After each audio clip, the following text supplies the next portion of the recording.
everyone. We saw in the first video what essential soft skills you need to score that dream job. But as Mr. Prajakt Despande mentioned, it is not just soft skills that an interviewer is looking for. It has to be coupled along with the right technical skills. So let's understand what technical knowledge you need to nail that interview in today's session on What Industry Wants. So I'll just switch gears and give you just a technology perspective. What are the things that companies today are looking from an investment and technology perspective, and that will help you to focus what should I learn or what should I not learn. Again, these are not guidelines. This is, see, technology world is vast, so I cannot just lay down all the possible tools that are available, but I can just give you a perspective of what are the most prominent technology stacks that people are looking for, so that, and these are generic stacks. These are not, you know, what a particular enterprise product which is Oracle or anything. I'm not proposing that. Purely from a software engineer perspective, what you look. So if you look at it today, companies where they are investing from a enterprise or software perspective is everybody wants to have some kind of a social integration with their product. They need to have mobility. They need to have mobile presence, or that's one of the channels that they need to be on. Then analytics is really big. So you have got tons of data. How do you use that data to make business decisions? Fourth most important is cloud, right? So your software has to be on cloud. So these are the four areas where companies are investing. Whether at least, if not everything, they will be investing in at least 2 or 3 of these: mobility, analytics, or cloud. So from a mobile stack perspective, if you look at it, iOS, Android, these are typical tools that you would look at it. But if you are looking at from a cross-platform development perspective, then Cordova, Ionic is something that you should have exposure to. React is another stack that is very popular these days for mobile development, so you should have exposure to. Again, the idea is that I don't think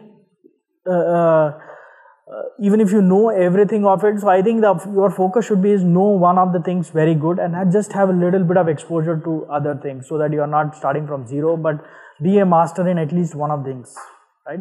See, nobody is expecting when you walk into a company, no, I don't believe you will be hired just because you know React, because with no experience, even if your knowledge of that React coding is not a much use to the company as such. If I am looking for a fresher, I am more hiring for potential rather than real capability, right? I am looking for more potential.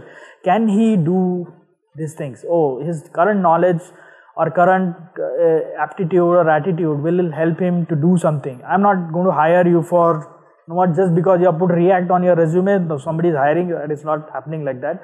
The people are hiring you for more potential rather than.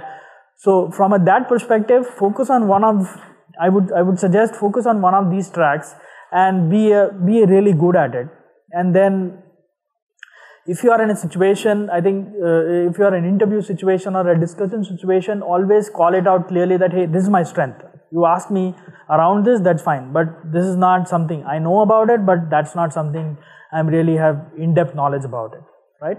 So be very clear about it. So focus on one of these things, and then I think, but this is key, that you need to have at least exposure to it. Otherwise, you will be starting really from zero, so you'll be able to contribute faster to the team. That's how I look at it, right? From a front-end perspective, HTML5, of course, that's the key today. HTML5 and related frameworks. So CSS3, you should be really good at it. So focus on one of these tracks. Again, I would say not everything you can master. It is not possible. Even I'm not a master of everything here. Probably I'm not great at anything here, but overall the perspective is that focus on one of these things, but these are the tools, these are the technologies that people are looking for or they are using to actually develop software. So if you are good at one of these things, right, if you are good at one of these things, you will be able to contribute much faster and gain. See, the whole perspective is that how fast you are able to contribute back to the team, how fast you are able to bring value to the team. So if you are adept at one of these things, you will be able to bring more value, and the person is going to show more trust in you. The more trust you develop, the more difficult problems he's going to give to you. So it's basically a cycle. The better you do, the more problems you get. Again, the better you do, the more harder problems you get, and it just spirals up. So I think that's the key, of course. So soft skills, just being good, just being presentable doesn't mean that you are good. You have to actually deliver some stuff, right? So in delivery, you need to be good at the technology as well. So these are some of the technologies that are very popular today, and I believe that you should be conversant with, you should be decent about it, decent at it, so that you are able to contribute faster. From a server stack, again JavaScript, Node.js, Express and MongoDB and Redis, these are the popular stacks that are working. So at least have a perspective and what are the services that they offer. I think it's too much. You cannot just gobble everything out of it, but from when you get exposed to a problem, I think that then at that point in time you will be able to use these tools and actually solve that problem, right? So if you look at it, a lot of today enterprises, they are moving, almost every enterprise, even at Oracle, we have got a huge stack of open source technologies, and we actually build our products using open source technologies plus Oracle products. So of course these are all open source, but these are some of the, so even if you go to a startup, they will look for these kind of skills actually you bring to the table or not. So, and even if you go to an enterprise or a well-established software company, they will look for these skills that you should possess. So overall, from a developer or a software engineer perspective, people are looking for a full stack developer. They are not looking for specialists in one area. They are looking for a person having a good knowledge about their front end, their middleware and their back end as well. So one should be able to contribute to the chain, and that is the person who is bringing in biggest value to the team today. So in my team, the most valued engineer is who can work on any of these areas, who is working.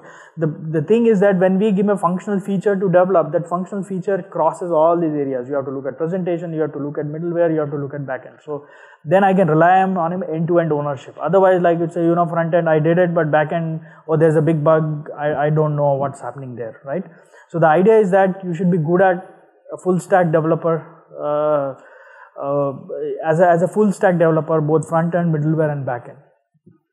So look for, work on all these three areas and pick one of the tools. It's not, see, you cannot have in each of these areas, you cannot be a master at everything. So just pick one and just make sure that you are good at it, you are a decent depth, right? And then be aware of others as well, that what conceptually, how does it relate to. So for example, let's say you have picked up Cordova and then you have picked up React, or your Cordova, you are good at it, but React, just understand how does it actually execute Cordova, how does it relate to Cordova, how does it expose the features that are exposed by Cordova as well. So have that reasoning and have that differentiation, have that knowledge. From a cloud technology stack perspective, of course, I'm not going into Amazon Cloud and Microsoft or Oracle Cloud or anything like that, but underlying all these clouds use one of these components to actually serve their cloud. So you need to be aware, how do we do Docker deployments, or how do you do continuous integration, Maven builds using Jenkins again, right? So if you look at it, the surface area is very large. You cannot cover the surface area because you are just starting the career. My advice to you would be is that pick one in each of these areas and then focus on it, and then develop your skill sets around it, because once you land up in your first job, it will really drive on like which area you will get in depth or which area, but have enough. So have enough knowledge, have enough expertise that you bring to the table, okay, so that you are able to add immediate value to the team. So once you add immediate value to the team, you are able to go through that circle.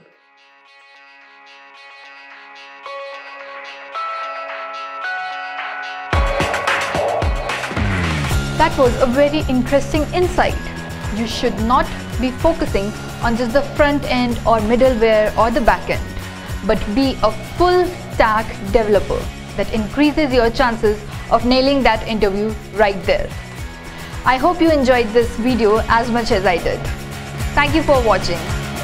Please don't forget to subscribe for more interesting videos coming up on our series, What Industry Wants.